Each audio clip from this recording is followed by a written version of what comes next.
Bearded Man here.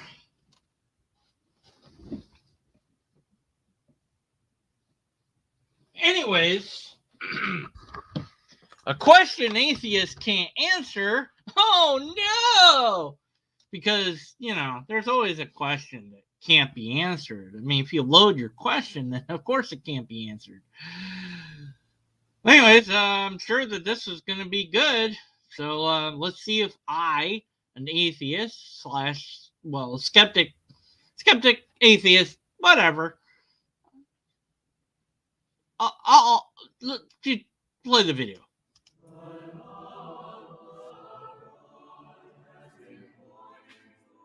Okay, obviously, atheists come in all shapes and sizes, and inevitably, whenever I offer any kind of argument about atheism or against atheism, people will say, not all atheists believe that. Not all atheists believe the same thing. That's a straw man argument.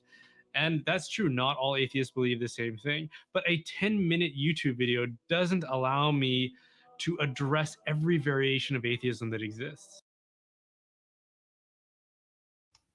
Then do a longer video. Why not label your video correctly? It's a question that the subset of atheists, whatever that is, can't answer. Why not clarify it in the video label? Nor is it my goal to refute every instance of that common creed. Instead, I'm simply trying to address people who subscribe to a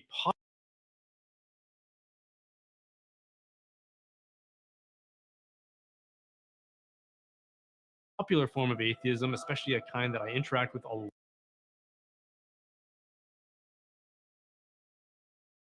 Popular? Oh, you mean that you're aware of. So that's not necessarily popular.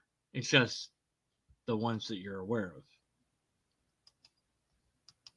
A lot on YouTube and that I see on certain channels, and to invite them to reconsider the logical coherence of their position. And if what I described. Let's see. My position is I don't believe in God because of a lot of factors.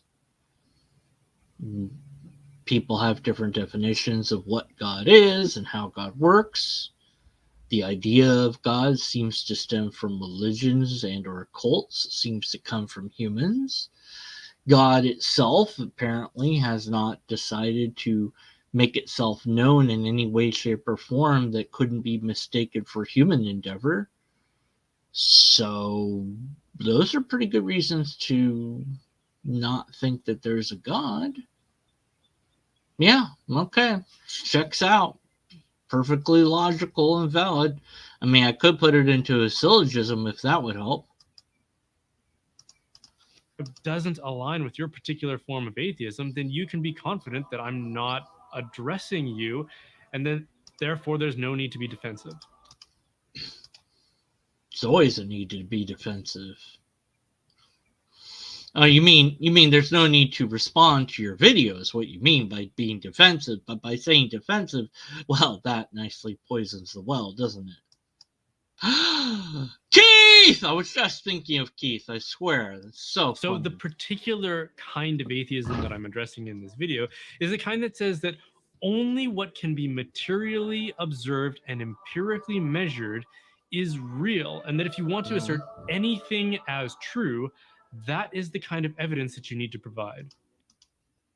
Okay, so you're talking to a materialist, not necessarily. I mean, I suppose materialists would be atheists by, well, unless God was also a material substance, which I suppose it could be under somebody's definition of God. So a materialist could be a theist, but I would tend to think that a materialist more likely would be an atheist. So your video should just say a question that materialists couldn't answer. But of course, if you did that, you wouldn't get likes and clicks and views and such, would you?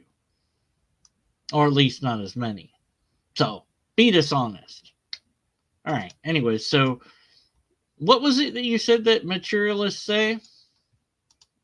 and it's only observed and is the kind that says that only what can be materially observed and empirically measured is real, and that if you want to. Okay. He claims, the materialist claim, is that only what is observable or can be measured. Let's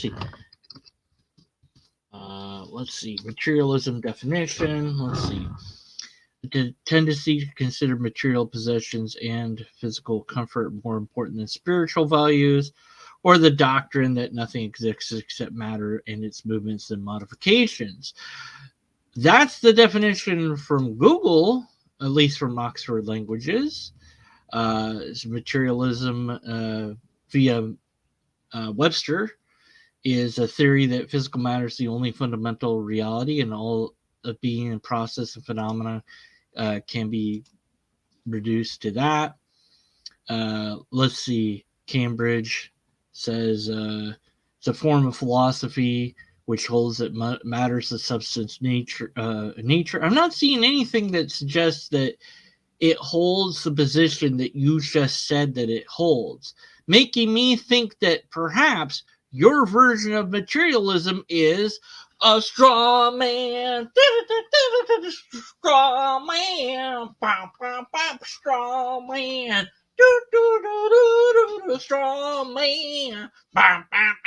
So whose version of materialism are you going after? Because it doesn't seem like any of the definitions that I'm finding match with what you said.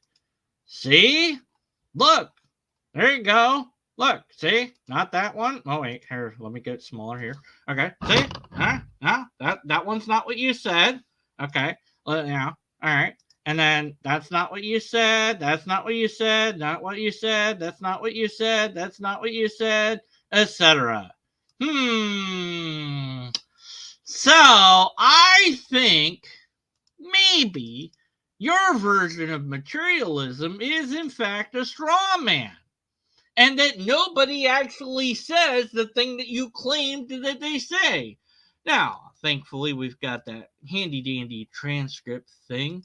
We can just look. Let's see. Make sure that he said what I think he says. Let's see. Let's see. Let's see. Okay, so let's see.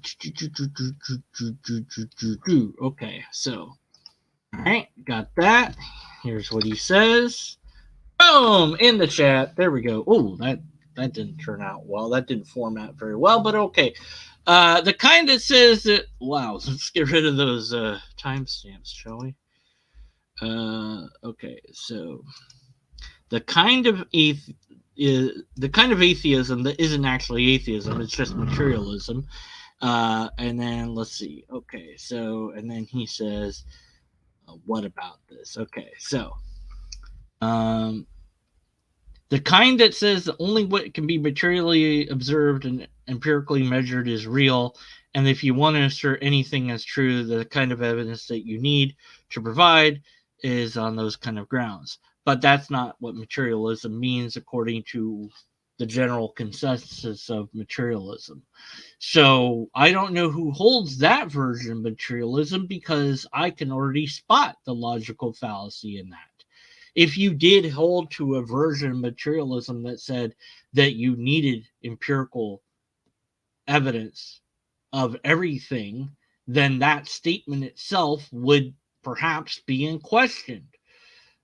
Unless, of course, you could measure somehow if that statement was correct.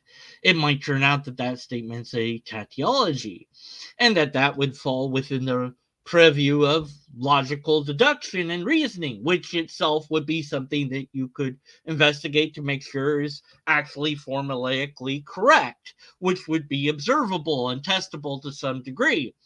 So that would be empirically measured under that definition. So even if we go with his extraordinary straw man here, you could potentially hold to this version of materialism and be consistent with it to some degree. But I wonder where he's going with this disjointed version of materialism? To assert anything as true, that is the kind of evidence that you need to provide. And it's on those kinds of grounds that they accuse religious believers of being superstitious for not being able to provide empirical evidence for our religious claims. So it's this kind of atheist that I address this question to, because I just don't think that they can answer it. I've done a lot of searching myself to see, are there atheists out there? Are there commentators? Are there even scholars who answer this? And I don't seem to be able to find one that is satisfying. The question is slavery wrong?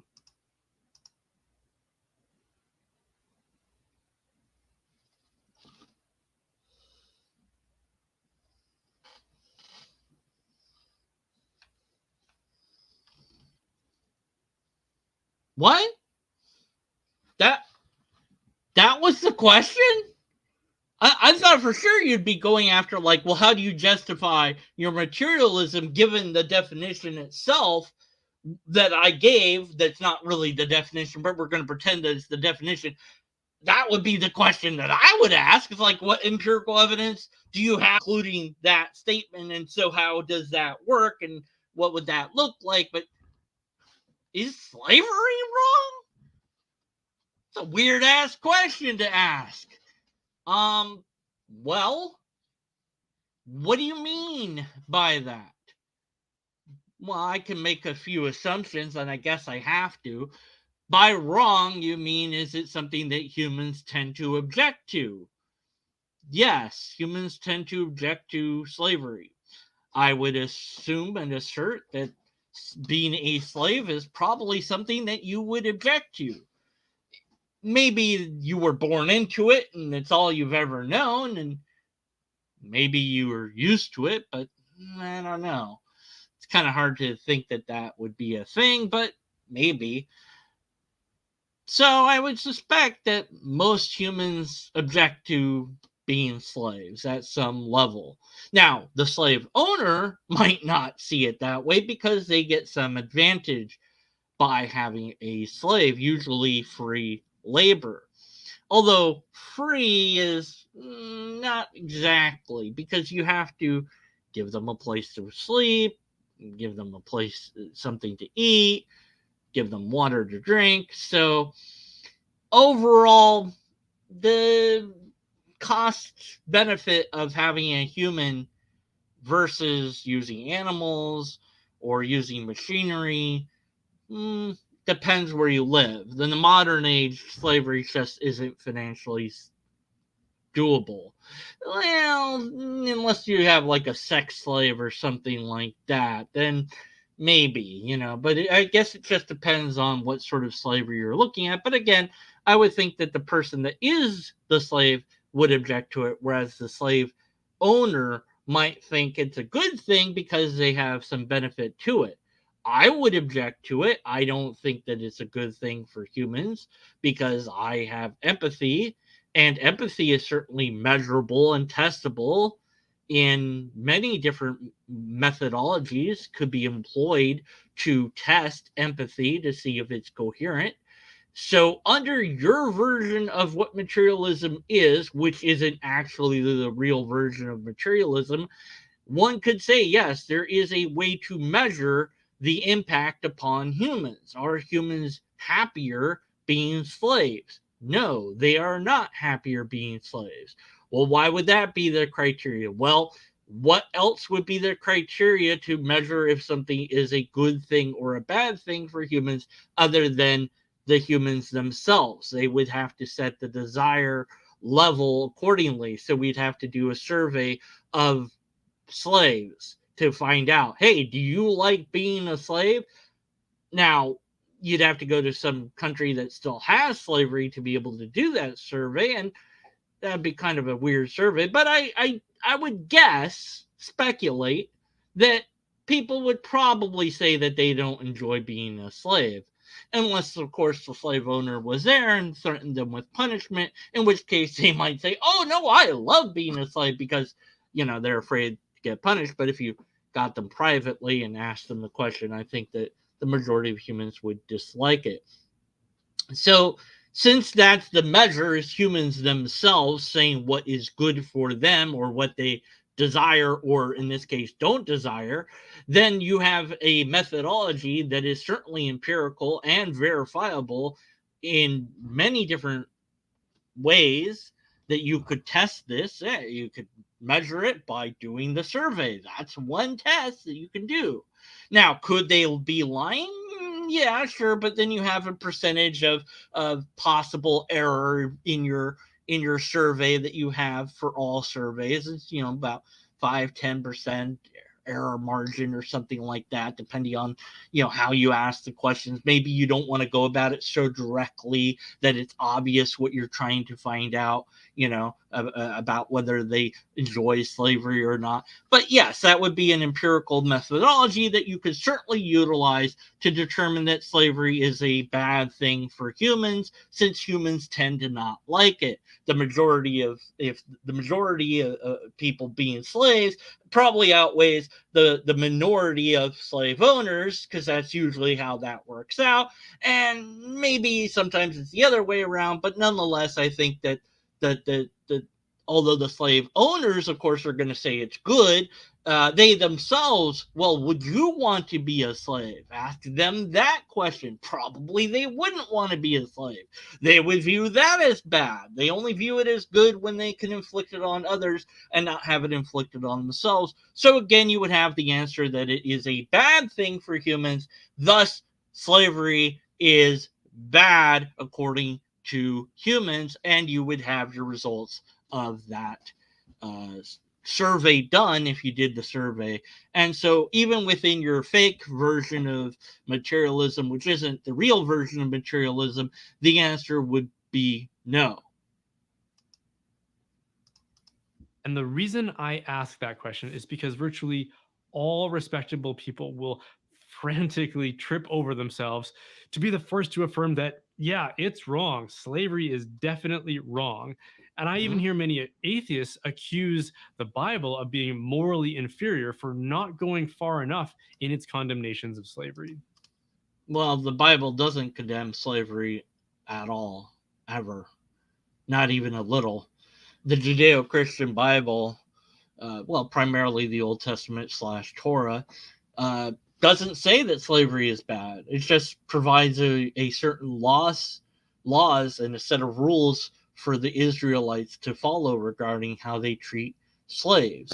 If they're a fellow Israelite, they get treated better than a non-Israelite who can be treated quite poorly. And if you capture somebody during war, the treatment for that slave is far different than otherwise. So it depends upon the nationality of the person. But at no point anywhere in the Old Testament does it say that slavery is wrong.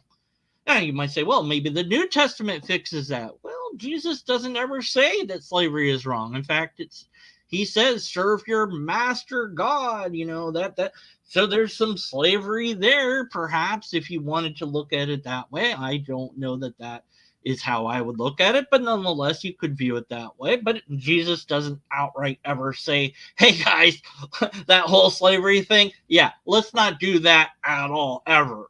So now, he does say that the law will go away once the work is complete, and some people view that to be that Jesus' death and resurrection completed the work.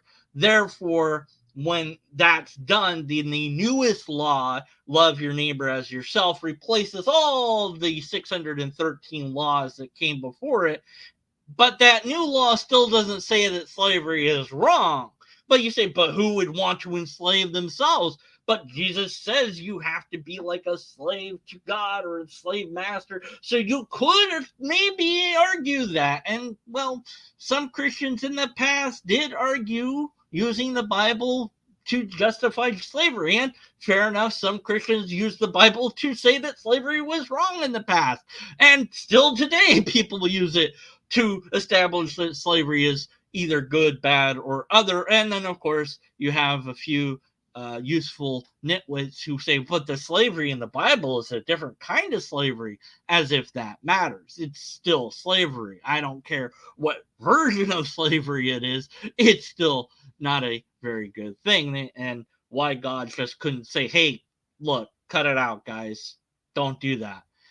Especially given that the 613 laws were given by Yahweh for us to not be able to live up to them. That was basically kind of the point, at least in Christianity's view.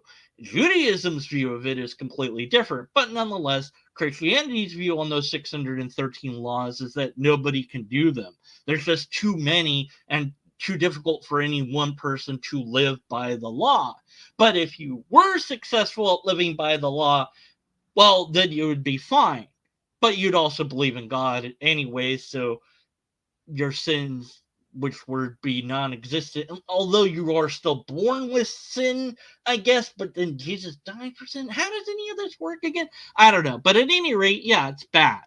Um, and the Bible doesn't ever say that it's not bad. Not explicitly. Or even really implicitly. I think that the argument that you could make there would be rather weak. But I don't think that the atheists of the variety that I described earlier can answer this question sufficiently. By that, I don't mean that they don't have answers, just that their answers are illogical and that they expose an inconsistency in the kinds of evidence that they demand of others to account for their beliefs. Because No, but I explained how your straw man version of what you think the word materialist is, which it isn't, could still account for the idea that slavery is bad. So the answer would be it's bad. But let's pretend for a moment that materialism could not account for this answer and had to be silenced on the issue of all morals, not just slavery, but any moral position at all. And that to be a true materialist, one would have to have an amoral view. So what? What's your argument? Just because you can't answer a question doesn't mean anything. It doesn't mean that the materialist is therefore wrong about materialism just because they cannot answer moral questions. Assuming that this construct straw man of a materialist exists, which it doesn't, but let's just pretend that it did, there's nothing that says or suggests that they couldn't just say, yeah, I think it's bad, but morals are subjective and based upon my personal desires and whim. Or maybe they could be amoral and say, well, I just follow the laws of the land. Whatever they are, I follow because I don't want to go to jail. And as far as treating others nicely, I'll do that for personal gain, but that's it. They could be that way. And then what? What does that mean? Just them not being able to answer any question doesn't mean that materialism is false or wrong. So even if it was something that you think that you've exposed, aha, you believe X, yet you tell people to not believe based on these criteria. Well, yes, but being a hypocrite isn't a logical fallacy. It's just something that humans sometimes do. So, what are you suggesting that that materialist that you made up would do then? Well, become amoral, I suppose. That would be a solution. But so what? Now what? That didn't disprove materialism, nor did it prove theism. All it did at best was expose that they had a belief that they shouldn't have had, which means they should have been a skeptic. So, what is it that you're arguing exactly? because if you're going to logically account for the truth of a statement like slavery is wrong, you have to be able to define the terms of that statement. Slavery is easy enough to define, so I'm not going to spend any time on that. But the word wrong is one that I've never heard defined in a way that is consistent with atheism. Because if you're going to define something logically, you mean material. You don't mean atheism. You mean the materialism that you made up that's what you mean, not atheism. So the materialism that you constructed out of straw is what you mean. Okay. But at best, you would have only proven that that one belief is incorrect, or holding that that belief is incorrect and inconsistent with the materialism that you constructed out of straw. Not that the whole thing is false. Sure, you're wrong. You cannot include the thing that you're trying to define in your definition. That would be circular reasoning and therefore fallacious. For example, if I asked you, what is a honeybee? And you said, well, it's a bee like creature that makes honey. I would be fully within my rights to accuse you of failing to answer my question. That has nothing to do with materialism at all. But given that, what is God? Let's see you give a definition of God without invoking God. But you are aware that there are some words and concepts that are tautologies, right? You do know that, right? Right? Hello? No, he doesn't know that. All you said is that a bee is a bee. Yeah. And that's obvious enough. But what's also true is that we can't use undefined synonyms in our definitions of a thing either. So if you ask me, what is a cat? And I said, Okay. What is a God? What is a spirit and what is a soul? And how do you know that those things are those things? But you're way off in the weeds now. You should have just asked your question and been done with your video. It wouldn't have had to been 10 minutes long.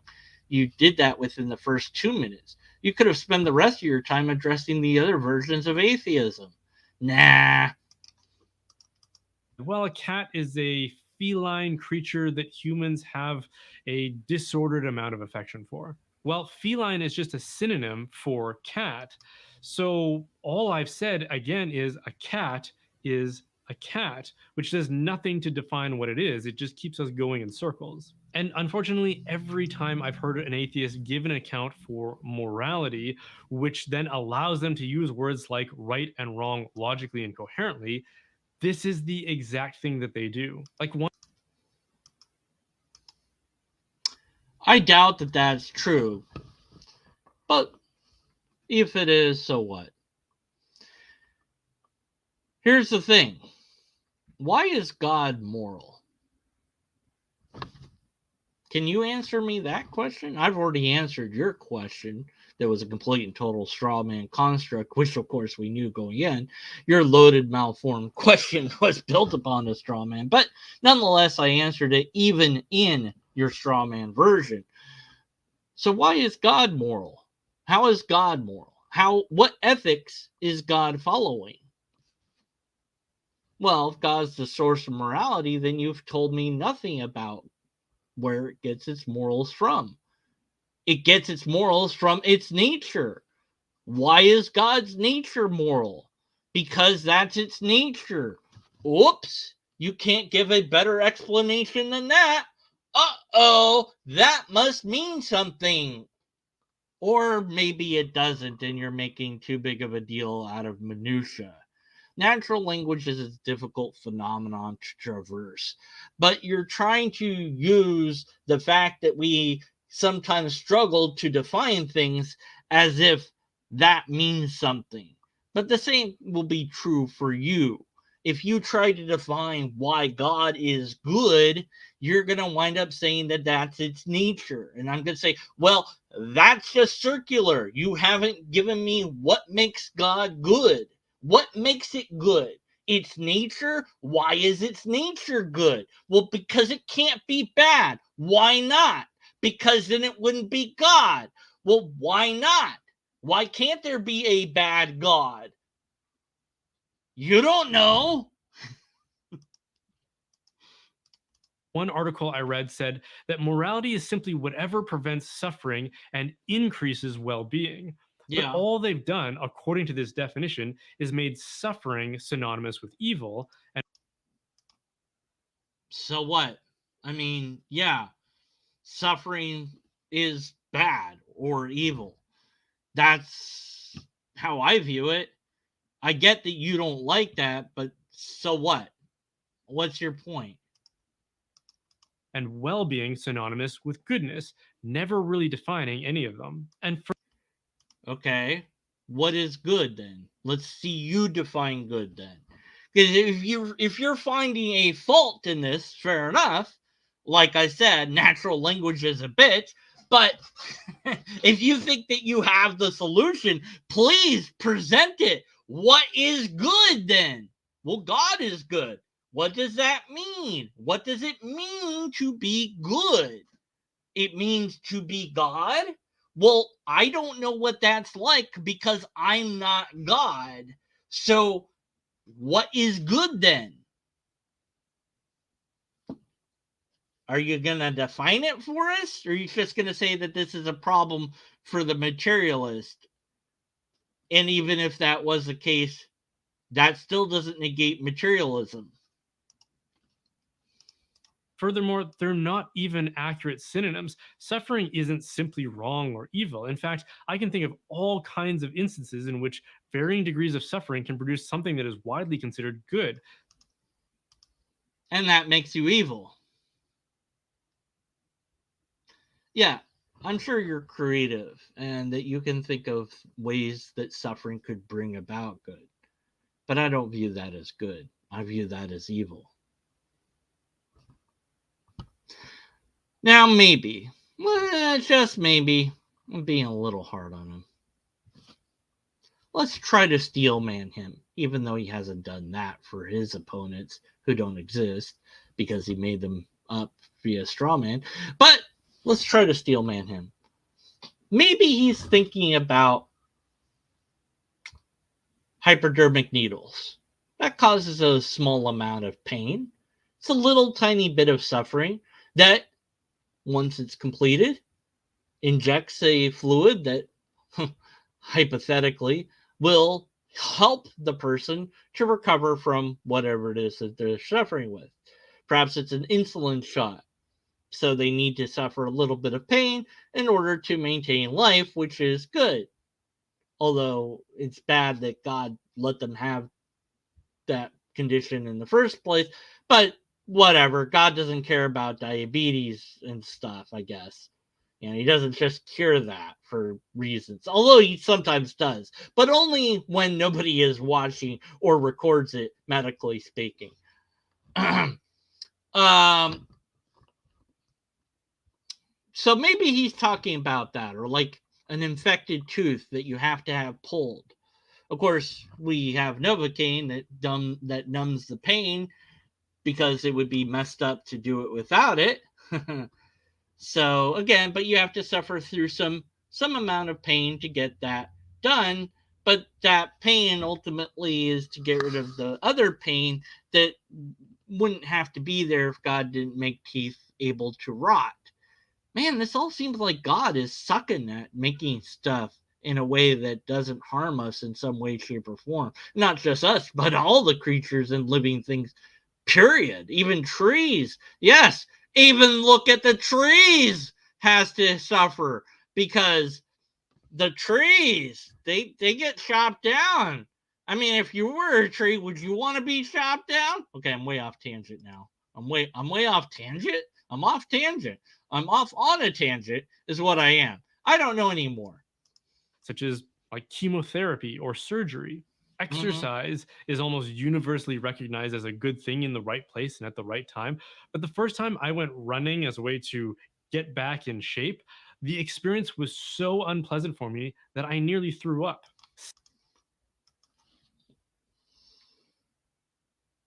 Yeah, but we're not talking about that, and you know it.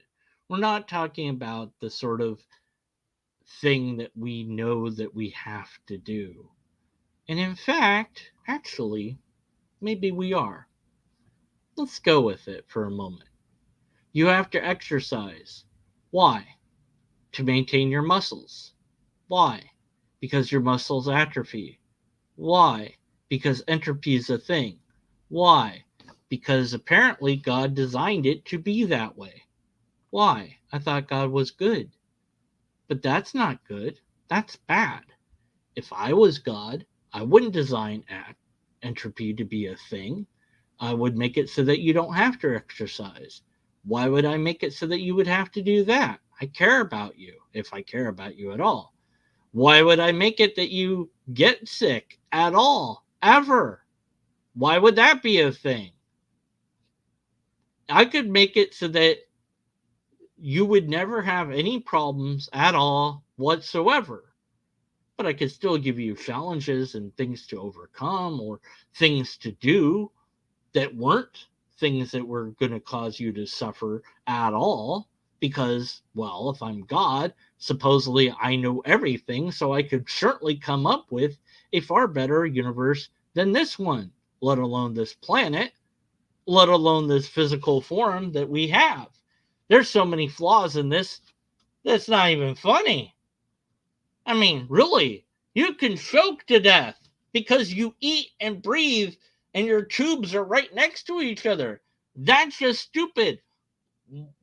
Make it so that I can absorb the sunlight, or hell, make it so that I don't even need energy.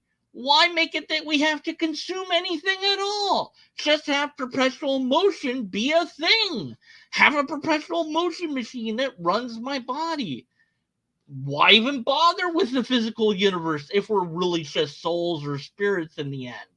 Just have us be that from the get go and let us know, hey, hi, how's it going? Poof, you came into existence. Hey, whoa, I exist. This is pretty cool. Who are you? I'm God. I just made you. Okay, cool. That's awesome. How did that work? Well, I did this mechanical thing, blah, blah, blah, blah, blah, and I poofed you into existence. Okay, cool. Well, what kind of person are you like? Or what do you like? Let's get to know each other. And maybe you decide that he's a jerk and he goes, look, here's the thing. You decide I'm a jerk? You can go over there where you don't have to deal with me. I made that place just for people that think I'm a jerk. Because, sometimes I make people and they turn out to think I'm a jerk. Oh, cool. Is that place bad? No, it's still as good as this place. It's just I'm not there. And maybe if you get bored or want to try to get to know me again or talk to me, I'm over here and you can come talk to me. No, no, no, no, no. But God isn't that sort of God because that's not the sort of world we have. So we have to construct God in a way that's so incoherent to try to fit it in the world that we actually have that we then bend over backwards trying to come up with the excuses for why God would permit the pain and the suffering in the first place. Because I can find a way to make those things good. Well, yeah, but you wouldn't have to if they didn't exist. So why do that at all? Why have it be that way in the first place? Because you're evil. My conclusion is if your God exists, it's evil. Good job. Self-sacrifice and self-denial seem to me to be traits that most people recognize as being honorable, but almost always introduce a degree of suffering. We have monuments in virtually every city where I live, commemorating those who died in the wars of the 20th century. Yeah, that's not good either. The fact that we can end a different person's existence, I don't view that as good. And although I'm grateful for those who laid down their lives for freedom, well, both sides believed that they were fighting for what was right. And in the end, might wins. Sometimes that doesn't mean who's right wins. Eventually, and at some point, maybe we humans will come up with a better way to resolve our problems than killing each other. But God certainly hasn't given us that ability. Why not? Why shouldn't it be that if I go to punch you, that all it does is hit me instead? I would instantly and automatically know that punching somebody only results in my own personal harm. Or if I went to insult somebody with words, hey, you're a poopy head, and instead they would never hear those words and they would just reflect back onto me and I'd hear, hey, you're a poopy head. Well, then I would not try to insult anyone for very long. And if you tried to shoot somebody, the bullet would just go back to the person that was shooting. Nobody could ever shoot anyone except themselves.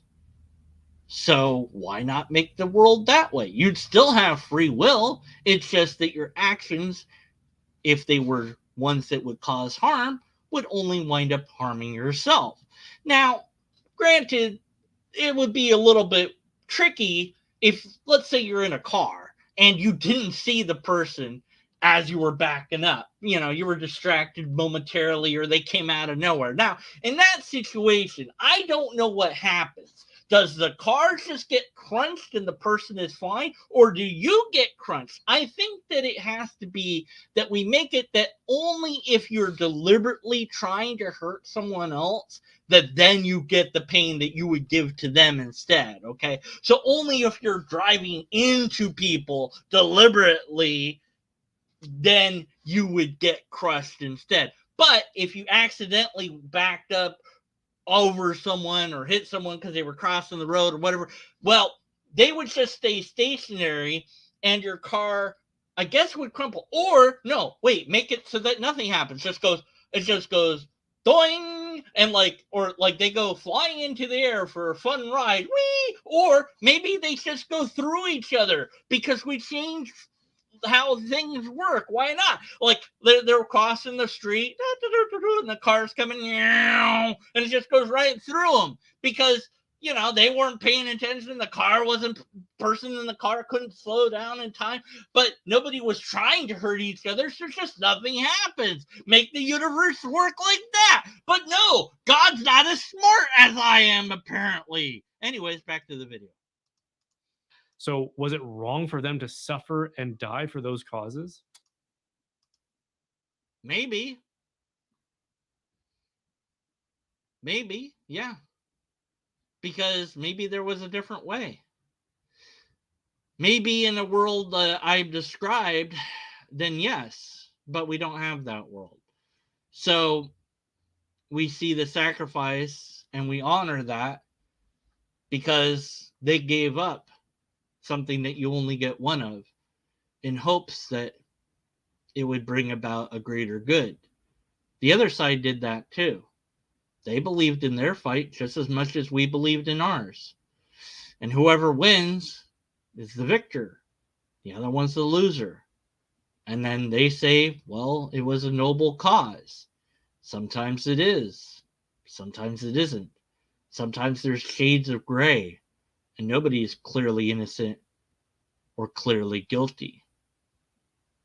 But screw nuance. So it seems that not only is morality and right and wrong not defined by that definition, the synonyms that they attempt to smuggle in as substitutes for the terms that they are trying to define in a circular way aren't even good synonyms. Many others have tried to argue that morality is simply what has been agreed upon as a social contract, which can accumulate into something like a legal system or the law. But this begs for a definition of the social contract or the law. If you The social contract's easily defined. It's an agreement upon which you and I are holding to each other right now. The social contract is that my freedom to swing my fist ends at your nose. Okay? The social contract is essentially that we grant innocence until guilt is proven.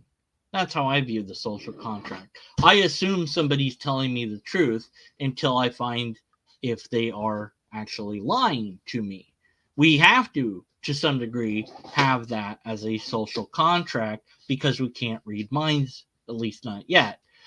Perhaps with technology we will be able to, but nonetheless, yeah, so that's easily definable, but it just seems like you're asking people to do all this work for you. Why didn't you go look for it yourself? You said you couldn't find it? I don't know. Simple Google search will reveal that these things are easy to find. Don't make me do it for you. But what does any of this have to do with materialism? Even the construct materialism that you invented. you reply that the social contract is an agreement about what is right and wrong, then all you've done is made the social contract or the law synonymous with morality. And again, you're back to arguing in circles. If I ask you what is morality and you say that it's the social contract about what is right and wrong or the law, morality depends upon the ethical standard that you hold to. Different ethical standards exist. Utilitarianism, for example, divine command theory, for example. You hold to divine command theory, whether you know it or not, if you're a theist, generally, broadly speaking. There's problems with that ethical system. There's problems with all the ethical systems, but I think that DCT has more problems than all the other ones. I don't see your point. This is no longer a question. This is just saying stuff. and I follow up by asking, okay, can you define what the law is? And you The law, as in the legal system? Why are you asking for all these definitions? Like, I don't know. Are you just dumb or something? Like, can't you look it up? Or, like, are you just being ignorant willfully or deliberately? Like, what does any of this have to do with the construct? Whatever. you say it's a series of documented statements about what is right and wrong. Do you not see how we're just going in circles without? Yeah. We get your point. Okay. You think that all these things are based in circular reasoning, and you might be right. You're not, but whatever. What's your point? Ever defining any of the things that we're talking about. Furthermore, it fails to account how we can judge one instance of a social contract or a legal system against another. How can we say that the legal system that allows slavery are bad and the legal systems that prevent it are good? Well, you have to decide what you're going to base that upon. You're going to have something to base what those words are on. You already said it earlier. Human suffering. That's measurable. We can just ask people, do you want to be a slave? You personally. The guy that's making this video that I'm responding to. Do you want to be a slave? Hey, Brian, do you want to be a slave? Yin Yang, do you want to be a slave? Wesley, who won't respond because he's half bot, do you want to be a slave? Captive Desk, do you want to be a slave? Does anybody at all, the Trusted Ape, do you want to be a slave? Keith, do you want to be a slave? Does anybody want to be a slave? Please raise your hand. If so, you can be my slave. I could use you to clean up around here. That'd be great. Save me a lot of time and trouble. I'd have you make my videos for me too, because why not? Because I'd be real lazy. Oh, man. And I'd be a bad owner. I'd whip you and shout at you and yell at you and curse you and give you nothing but bread and water. And you'd be lucky to get that too. Anyways. So that's one thing you could base it on is whether or not people want to be a slave. And you can find out if they want to be a slave by just asking them. No, I don't want to be a slave. No, I don't like that. Okay, well then that's bad. Why? Because everyone pretty much agreed that it was bad. Okay, that's good enough. That's good enough to go on. So we go, okay, then it equals bad. Well, what makes it bad? Because we said it was. But that doesn't really explain it. Don't have to. It's an axiom. It's a tautology. It is circular. Live with it, okay? Sometimes that's how things are. But in this case, it's not a circular argument because a tautology isn't a circular argument. But you don't know that because you don't know logic.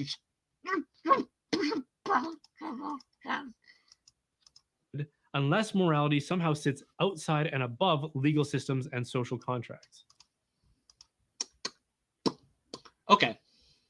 let's say that morality sits above legal systems and contracts. How do we know it is good? How do we know that that morality is good or bad? Same question that you're asking, I'm asking it back. What in the world makes that a good or a bad thing? So, God, who is what you're talking about, sits beyond the legal systems, above all the things, looks down upon us and says, hey, Brian Holdsworth, kill your son, your firstborn son, who you love, or daughter. Kill your wife or husband. Kill, insert blank here, the person that you really like, okay? Kill them, murder them for me, because I'm God. Is that good or bad? God said to do it. Must be good, because God is good. Even if you think that it's bad, it's outside of you. So how do you know if it's good or bad? It's coming from God after all. So it's got to be good, right? Right? Or maybe there is a way that we decide how things are good or bad that doesn't rely upon God at all. Because we look at that and say, no, no, no, no, that would be bad. Having God tell me to kill somebody that I care about, I'm not going to do that. I'm going to say no. Abraham did, though. Abraham was like, okay, I'll go do it. Don't want to do it, but I got it, because it's God. I have to do it. And then God's like, just kidding. God's a joker like that. But the sad thing is that there have been people, moms, dads as well, that have killed their kids believing that God told them to do that. And some people have said that Satan made them do it or the devil made them do it. Neither of those is legal defenses, but they've said it anyways. But what if God really did tell them to do it? Then it's good, right? So how is it that God makes it good? How do you know that it's good just because it's outside of you? Just because it's outside or above all of us doesn't automatically make it good or bad.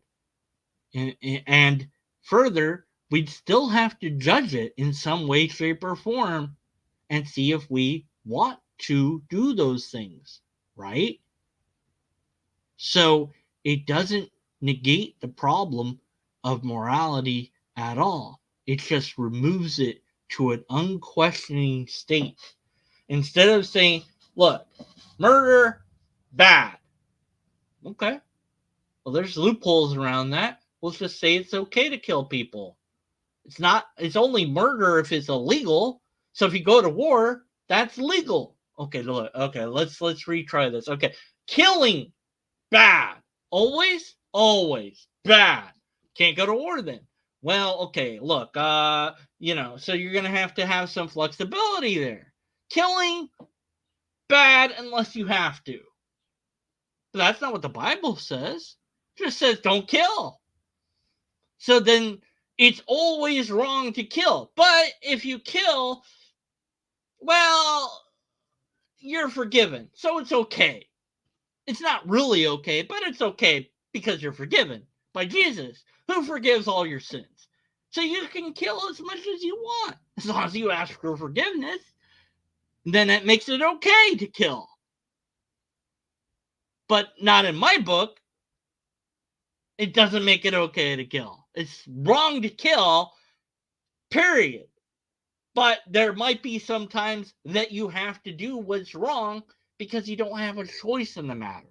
All the other options are closed off, or you're simply unaware of them, or whatever the thing might be.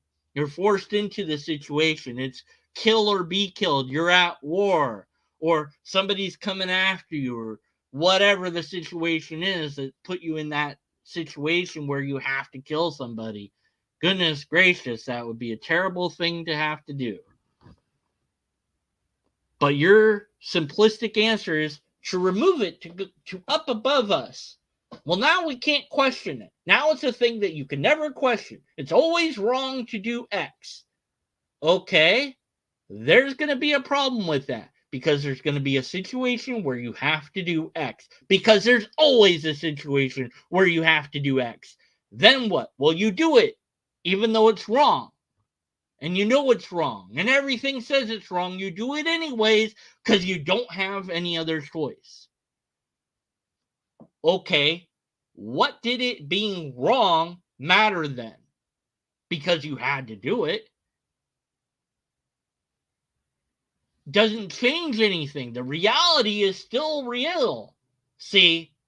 But what it does do, unlike all the other ethical systems, DCT is unique. Divine Command Theory, which is what you hold to if you're a theist, which is what he's talking about, is unique in that it's unquestionable. No negotiation, period. End of story. God said it. That's it. You do it. That means if you had a religion that said, our God says to kill everyone that's not part of our religion, that's the most moral thing to do. And you do it because God said to do it. Now, I'm pretty sure that people being killed aren't a fan of this belief. But who cares? They can convert into your religion. Look, convert or die. That's your choice. Not really a choice, but, that's the choice we're giving you. Hey, I wonder if there was any religion in the past that did that. Oh, the Christian Crusaders did that, right? And Muslims do that, right? And the Jewish people did that too, yeah. So religion is really good at killing people unless they convert to their religion, isn't it? And they think that's fine because God told them to do it. Whereas I'm like, you know what? I'm going to question that. If God says to do something that I don't want to do, I'm not going to do it. Whether it's God or not doesn't make it moral or just or reasonable. Doesn't make it automatically something that I should do. But the problem with DCT is for you guys and girls out there that follow it, is you can't question it, which means we can't go to the negotiation table and we can't have a compromise because God said to do it. And that's it. End of story. So here comes the army. Convert or die. Here they come. Well, you don't want to convert. You don't want to die. So what are you left with? Killing them or trapping them so that they can no longer hurt you and people that you love. That's it. Your only options are kill them or basically put them in jail, enslave them essentially. Those aren't very good options. But that's it. That's it. Because you can't bring them to the negotiation table and say, let's work this out. Maybe there's something else we can do. Because God told them to do it. The fact that you are blind to that scares the hell out of me. Because that's the question that's being asked here. Is slavery wrong? Are systems that allow slavery wrong? I'm not asking, do some people create legal systems that outlaw it? Obviously, that's a question that doesn't need to be asked. The question is, ought it to be against the law for the sake of what is morally good? So again, not only is the social contract theory fallacious for using circular reasoning, it doesn't even use a well thought out substitute for morality. And the reason we always end up with these absurdities is because morality can't be accounted for empirically without obscuring it behind some poorly assessed substitute, which is by definition circular reasoning, and which always offers a substitute that falls absurdly short of whatever it is that we mean by morality. So an atheist can't actually say that anything by that measure is right or wrong and truly mean what they're saying without sacrificing their own logical consistency. And don't misunderstand what I'm saying here. I'm not saying that an atheist can't be moral or that they Oh, so I was flipping them off and making fun of them by making faces at them. I've run out of arguments at this point. Now I'm just resorting to childish behavior. And I do apologize. Because at the end of the day, sure, he might be stupid, a moron, childish, somebody worthwhile flipping off and having faces made at him of the. But what matters is not any of that. What matters is the argument. Is his argument good? Nope. Why? Multiple logical fallacies, straw man up the wazoo, incoherent, loaded, malformed questions that have nothing to do with materialism, which is what he said it was about, but then he's changed it back to atheism because he doesn't want to be consistent himself. Appeals to personal incredulity. I don't understand how it works. Misunderstanding of tautologies, calling them circular when they're not, but whatever, he doesn't understand anything because, I mean, I don't know why he doesn't, but he just doesn't understand that. And ultimately providing the definitions himself, which is nothing more than a construct straw man, which is all he's done the entire video. All right, he's at, oh God, it's 12 minutes long. I'm only at 7 minutes and 37 seconds, and I've been doing this for an hour. Why are my videos always so long? Somebody was just like, hey, Deacon Birdman, I like your video, but like I stopped watching because it was too long. You got any short videos? I'm like, I got a few, but it takes a while to tell people that they're wrong because they're fucking wrong about all the fucking things all the time. Like this video right here, it's just so wrong because I can't do short videos. I can't do it. And then I waste time by going insane and doing these pointless rants about it, and I just can't.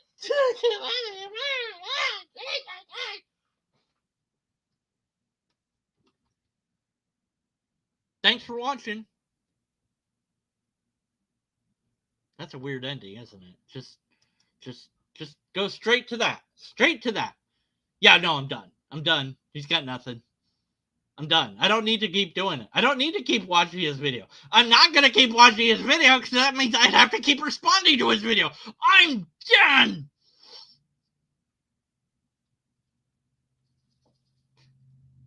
For now. But maybe I'll return to it. Let me know if you really, really want me to. Thanks for watching. Until next time, we didn't have anything here other than a giant straw man. But it was fun. Leave your comments on this video. I saw that many of you chatted, and I appreciate that. But sometimes YouTube doesn't take that chat and put it on YouTube, and so it just goes poof into nothingness. And then so all the cool things you said are just lost forever. And I didn't necessarily get to read them because I was doing this. So if you took what you wrote and you put it in the comments, then I could read it. But if you don't do that, then I can't do that. So please do that if you feel like it. And if not, it's cool. Whatever.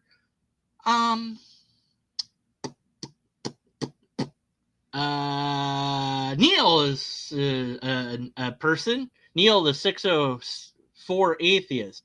And he was like, hey, I should get Deconverted Man on my show. And I said, oh, I've been on your show years ago. I'm happy to do it again. But yeah, no, I was, believe, listed as Dan Green. You know, the four, what is it? Why do I always want to say 404? 604. 604 atheist. Then I have to click on his channel. Then I have to click on search. Then I have to click on Dan Green. I believe that's it. Yeah, there it is. I found it. I'm awesome. I'm sorry. I'm smart. I'm smart. That's what I am. I'm smart. I don't know what the. But anyways, that's the interview that I had with him. How long ago was that now? 3 years. 3 years ago. You know what? I guarantee you, this is how the interview went. He's like, hi, Deconverted Man. And the rest of the interview is me talking. He didn't get a word in edgewise because I kept talking. Blah, blah, blah, blah, blah, blah, blah. I'm going to end this stream talking. Blah, blah, blah, blah, blah. Because I don't want to shut up. I just keep talking and talking.